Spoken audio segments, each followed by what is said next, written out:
Shalom, shalom. It's brother Lawakar. Shalom, brother Aliyah. Come. We're going to give all praise to Most High Yahweh, why Yahweh shot. We're going to give all praise to the Ox of Akum out there waking up his 12 tribes in these last days in the modern day Babylon that we're living in. So, brothers on the way to camp. So, you might as well we'll start about doing like a quick little something. So, we're going to come, a quick walk and talk. We're going to go from Sirach 6, 1. We're going to read all the way down to 14. We're just going to break it down precept by precept. And then just pass it back and forth doing the thing. So I'm gonna start up. You wanna go off? Or let me start. You can start it off. I can't read 6 and 1. This book is Sirach chapter 6 and verse 1. Instead of a friend, become not an enemy, for thereby thou shalt inherit an ill name, shame and reproach. Even so shall a sinner that hath a double tongue. Right? Come on, let me read that again. So instead of a friend, become not an enemy. Instead of a friend, become not an enemy. Instead of a friend, become not an enemy. Like you don't. Instead of a friend. Like, aka, you don't have to be buddy with someone, but don't become an enemy, because what? For thereby thou shalt inherit, right, an ill name. Right. So thereby you inherit an ill name. If you become someone's enemy, they're gonna always have a strife or reproach to say about you, or ill will, and it's pretty much inclined to have a brother pretty much holding spirits and negative things about you and holding on grudges, which is going to hell off. Shame and reproach. Even so shall a sinner that hath a double tongue. Right. So as a sinner that have a double tongue. That's double-minded, double tongue, always backbiting and sly talking. Come on. You want to pass on to the next verse? Verse 2. It says, exalt not thyself in counsel of thy own heart. So you don't want to carry on and do things based off of your own intellect. Right. Keep on. It says, that thy soul be not torn in pieces as a bull. Right. So you don't want to counsel yourself in your own advice, right? Because the Lord said the heart is deceitful above all things. Right. So you don't want to depend upon your own understanding, like the scripture say in Proverbs 3 and 5. Lean not unto thine own understanding, right? Because you can destroy yourself like that. The Lord said, a wicked soul, shall destroy him that hath it. Right. So keep reading. Verse 3. It says, thou shalt eat up thy leaves and lose thy fruit, and leave thyself as a dry tree. And the leaves is going into the understanding, right? You don't want to eat up your own understanding, right? Through going back and forth in your head, right? The Lord said, fret not thyself, right? So you don't want to fret, right, and worry yourself into a situation or a hole that you can't get out of. Verse 4. In verse number 4, a wicked soul shall destroy him that hath it, and shall make him to be laughed scorn, to scorn of his enemies. That's across the street. Come on. If you're going to get across the street. Yeah, you don't want to See that? Slog it. Let's bring it back to it. We trying to make our way to camp at the same time. Let me read it again. Come on, verse 4. Sirach chapter 6, verse 4. A wicked soul shall destroy him that hath it. That's what I was touching. And shall make him to be laughed to scorn of his enemies. Right. You want to go into a minute? So, if you got a wicked soul, it's going to destroy you, like I was saying, right? And, when you destroy yourself, the enemy's going to be laughing, right? Because the enemy doesn't like to see, Israel, moving in the spirit and depending upon the words of the Lord. They like to see when we, depend upon our own understanding. And not only just our understanding, but the understanding that they give us, with their philosophies and their doctrines in this world, all the different wines and the breads that they feed us, right? So, you don't want to have a wicked soul, right? You can acquire a wicked soul, through leaning on your own understanding. Facts. Right. And I'm gonna read verse 5. Sweet language will multiply friends, and a fair speaking tongue will increase kind greetings. Right. Touch on that. Reread it. Come on. Verse 5.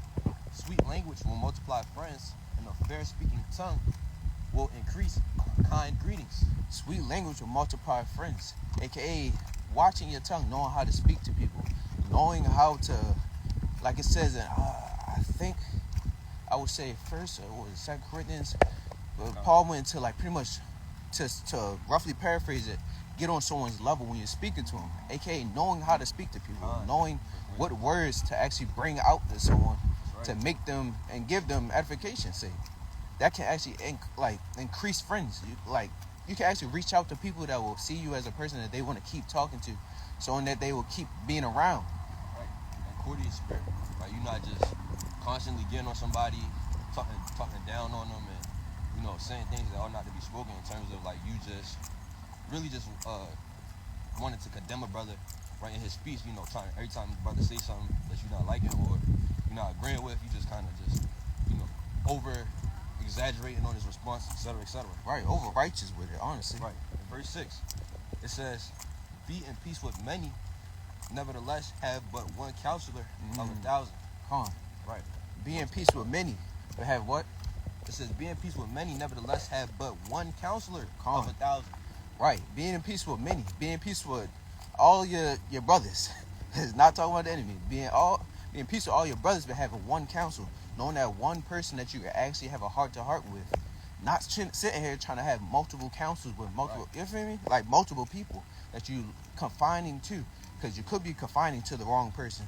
That's right. That's why you should have that one counsel, someone you know that has your best interest at heart, someone you know that when you speak, thus says the Lord to them, and thus says the things you're going through, they will have a perfect response. With, like I said, what is it? Kind language. Right. Kind language. Right. Will multiply friends. Right.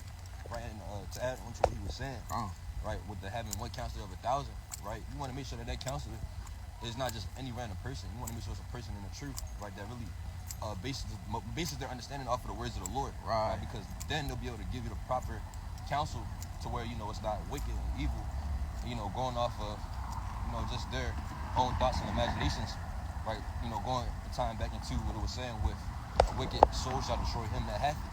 Right. So you don't want to be getting counsel from a sinner and an evildoer, you know, that's not really trusting fully in the Lord. So continuing on, verse 7, it says, "If thou wouldest get a friend, prove him first, and be not hasty to credit him." Right. Right. And I can touch on that. And you know, whenever you're trying to make friends with somebody, you don't want to just, you know, spill all, you know, your information about your life, or, you know, just trust them, you know, with everything. Right here it is, you just get a new friend or whatever, and you give them the keys to your door. Like, you don't want to just do things like that. Right. You want to make sure you take it one step at a time, right?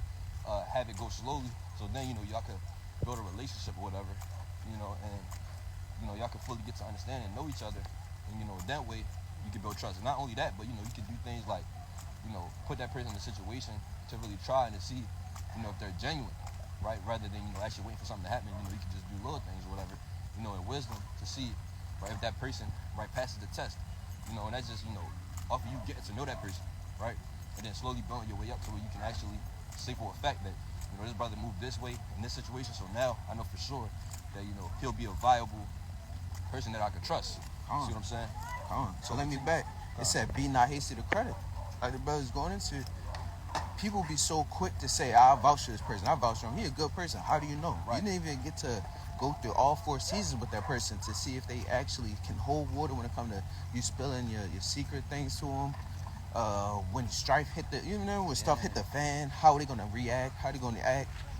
You don't know none of this, or how they even act when spirits hit them. You just know the good times. You never been through the bad, the ups and the downs. But you're so ready to haste, like you're so haste to credit these people. That's off. You should never have that spirit. Right. You should never have that spirit. Right. In verse 8, it says, "For some man is a friend for his own occasion, and will not abide in the day of thy trouble."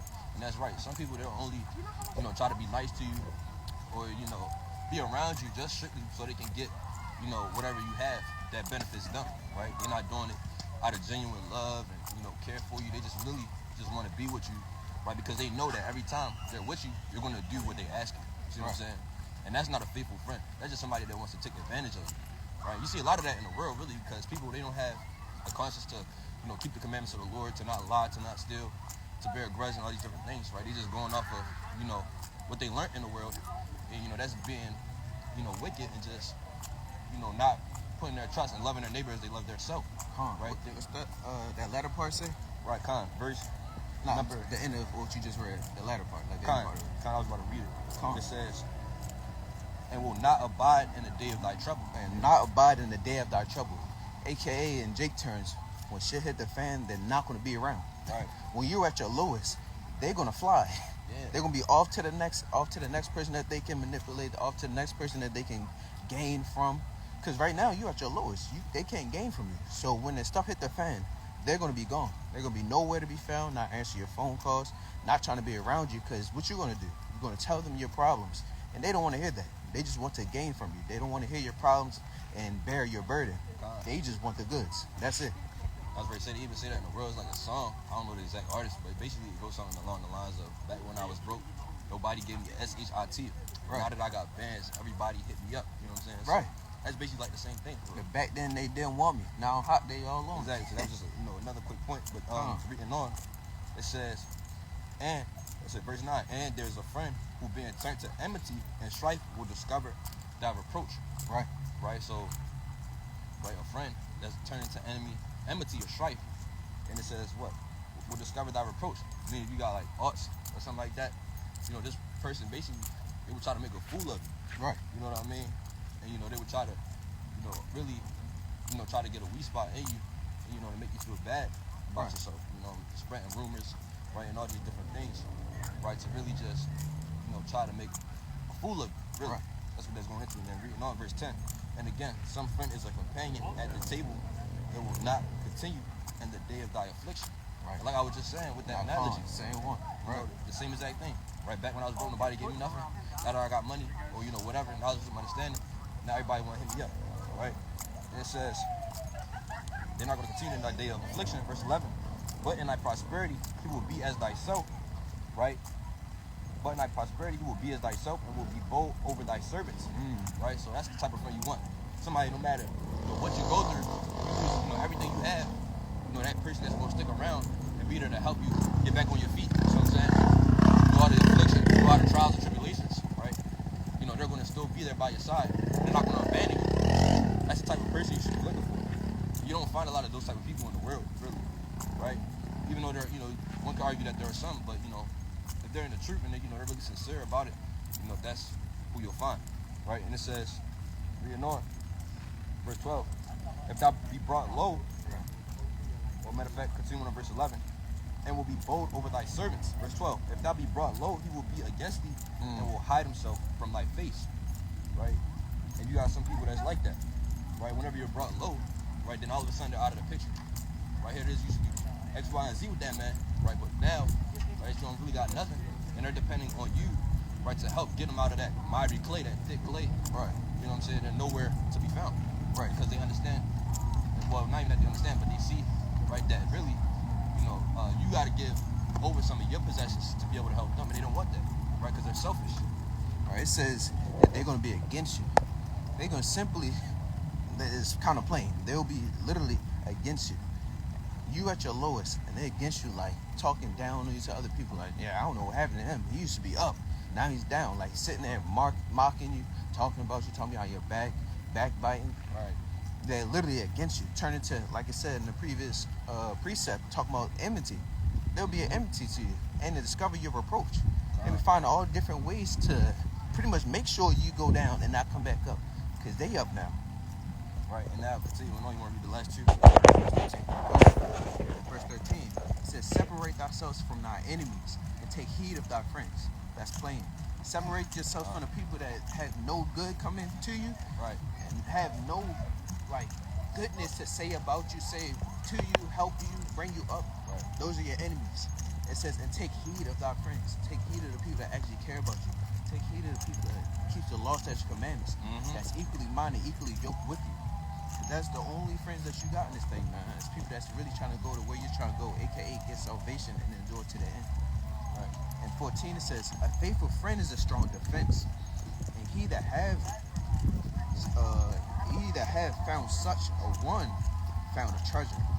It says a faithful friend is a strong defense, right? Because that precept saying, if a brother is by himself, to roughly paraphrase, by yourself, you have no one to pick you up. The two is better than one. Simple as that. Having a friend with you is a strong defense. That's somebody that you can always call for counsel when you're down. When he's down, he can call you.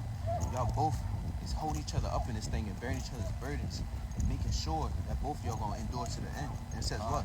He that found such a one found a treasure. If that's gold, that's one in a million. Especially in this world that we're living in, that's getting evil or evil.